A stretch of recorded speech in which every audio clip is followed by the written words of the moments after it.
એક પોપટ હતો, પોપટ ચોદકણીઓ પોપટ, કાયમ બાજુવાળી પોપટી ચોદી આવે. તો એકવાર પેલા કમ્પ્લેન કે તમારો પોપટ તમે ઓફિસ જાઓ છો ને પછી બહાર આવીને મારી પોપટી ચોદી જાય છે. એટલે 3-4 વાર એવી કમ્પ્લેન કરી. પછી પેલો પોપટનો માલિક કે લો પોપટને કે જો મને પેલો બાજુવાળો કમ્પ્લેન આવી કરે છે, અત્યાર સુધી માનતો નતો પણ 3-4 કમ્પ્લેન આવી એટલે મને હવે ડાઉટ પડે છે.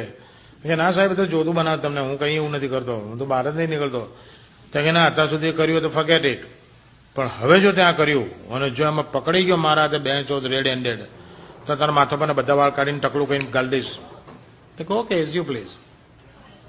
કારણ કે પેલા કીધું હું ઓફિસ જઉં છું એમ કહીને પેલો ઓફિસ ગયો, પાછલું બાણું ખુલ્લું રાખેલું, અમે પાછો અંદર આવી ગયો. પોપટને તો કે બોસ તો ગયા, લાવો ચોદીએ. તો ગયો બાજુની પોપટી પર ચડ્યો ભેગા જ પેલા પકડ્યો એને, અસ્ત્રો લઈને બધા વાળ કાઢી નાખ્યા અને ગાલી દીધો પાંજરામાં. એ વાતને 15 દાડા થયા અને એ ઘરમાં પાર્ટી હતી. તો બધા બહુ મહેમાન આવેલા, તે અમે ખાવ ટકલું આવેલો. તો ઓલો પોપટ પેલા ટકલું કે એક્સક્યુઝ મી, પેલો કે શું છે કે બાપુ ચોથા પકડાયા હતા.